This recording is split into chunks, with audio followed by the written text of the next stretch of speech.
मोदी सरकार के सहयोगी नीतीश कुमार कब तक एनडीए का पार्ट रहेंगे और क्या ये सरकार 5 साल चलने देंगे? ये इस वक्त एक बड़ा सवाल है और आज हम इसी पर बात करेंगे। मैं आपके साथ हूं महादेव बनशंकर। दरअसल नीतीश कुमार की जो राजनीति रही है वो इस तरह की रही है कि पिछले 11 साल से हमेशा उन्होंने सस्पेंस बना के रखा है।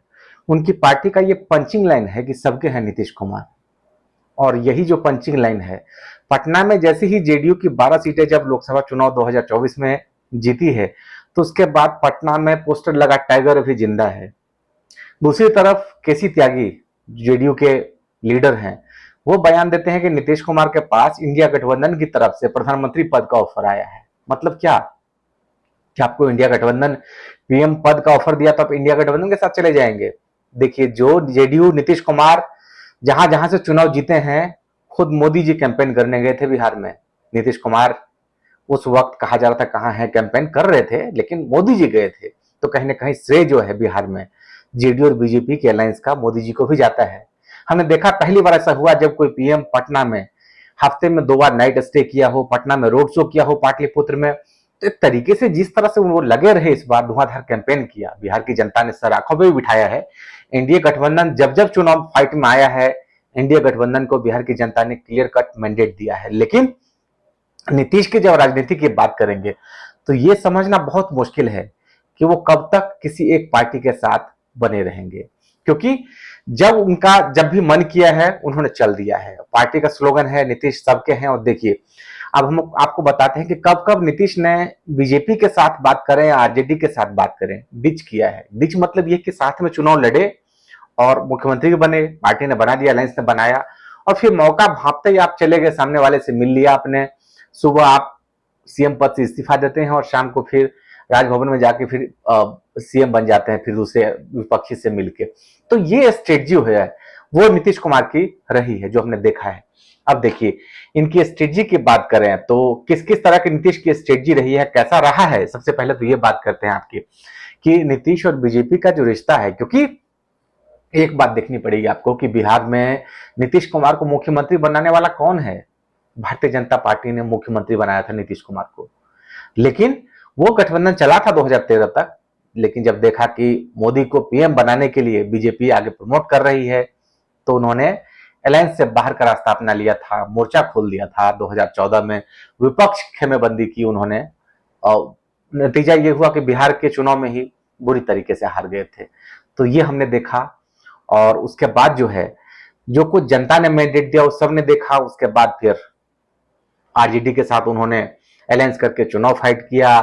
फिर उसका नतीजा फिर हमने देखा कि फिर बीजेपी के पाले में चले गए। तो मतलब किसी एक अलायंस के साथ नहीं रहते ये। तो ये सबसे बड़ी इनकी जो है कि आप इसमें ये नहीं कह सकते कि किसी एक अलायंस के साथ इन्होंने चुनाव लड़ा है तो पूरे 5 साल तक ये साथ देंगे रहेंगे। यही जो दिक्कत है भारतीय जनता पार्टी की, जो यही जो मन में डर है, वो इस वक्त एक बड़ा सवाल है। और इसी में कहा जा रहा है कि क्या मोदी जी उस तरीके से जैसा डिसीजन उन्होंने 10 साल में लिया है ले पाएंगे?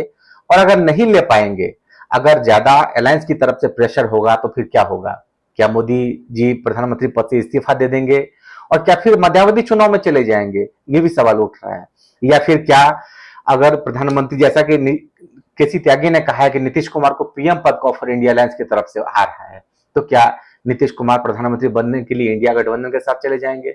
ये भी एक सवाल उठ रहा है। तो ऐसे इस वक्त कई सवाल उठ रहे हैं कि भविष्य की राजनीति में अगले 5 साल में क्या कुछ होगा, क्योंकि 12 सीट लोकसभा का नीतीश कुमार को मिला और चुप नहीं बैठने वाले हैं। देखिए, सबसे पहले बात करते हैं नीतीश कुमार का कैसे बीजेपी के साथ रिश्ता रहा है।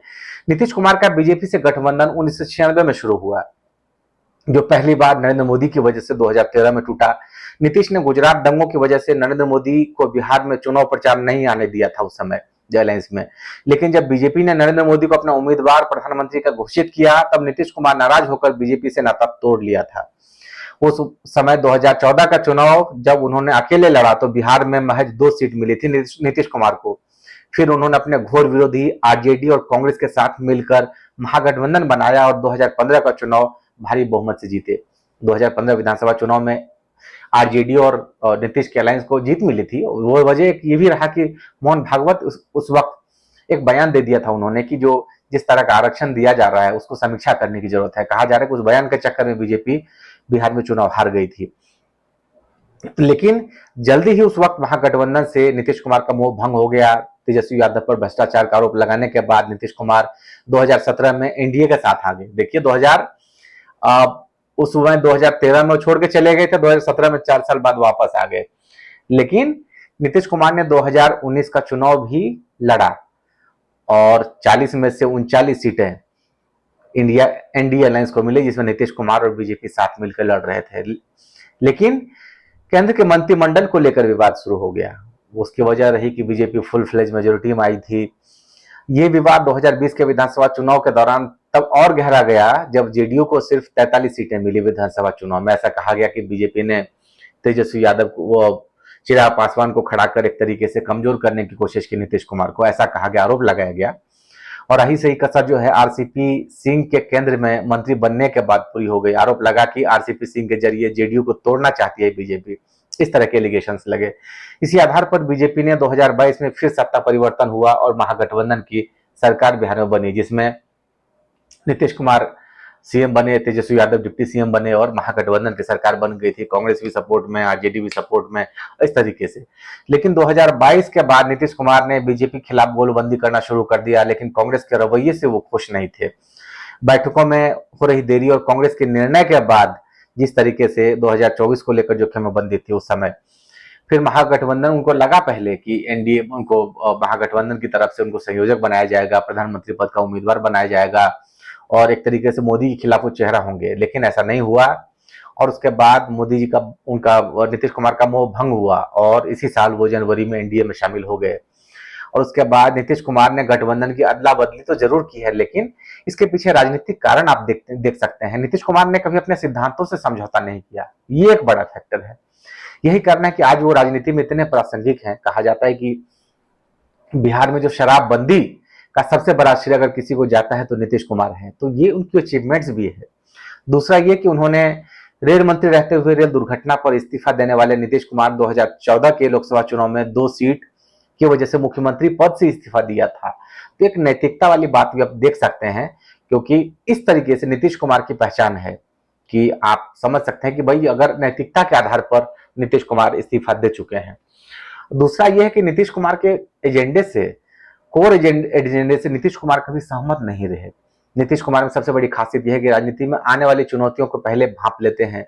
नरेंद्र मोदी ने टीडीपी प्रमुख चंद्रबाबू नायडू और जेडीयू के राष्ट्रीय अध्यक्ष नीतीश कुमार सरकार बनाने के लिए समर्थन दिया, तो उसमें ललन सिंह को भी मंत्री बनाया जा रहा है। तो एक तरीके से कह सकते हैं कि जो जेडीयू पिछले 10 साल से एक तरीके से दरकिनार रही है, केंद्र में भी उस तरीके से तरजीह नहीं मिला, तो इस वक्त भले ही सीट 12 मिली हो, लेकिन फुल फ्लेज पावर में रहेगी इस वक्त जेडीयू।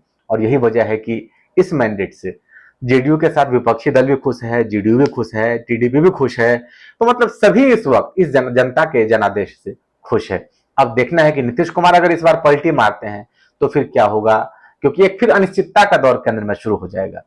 और आपको वीडियो अच्छा लगा हो तो आप इसको लाइक करिए, चैनल को सब्सक्राइब करिए और वीडियो को शेयर करिए। महादेव बमशंकर को दीजिए इजाजत। इसी तरीके से हम कुछ अलग हटके आपके लिए इंटरेस्टिंग फैक्ट्स लाते रहेंगे। आप सभी का शुक्रिया।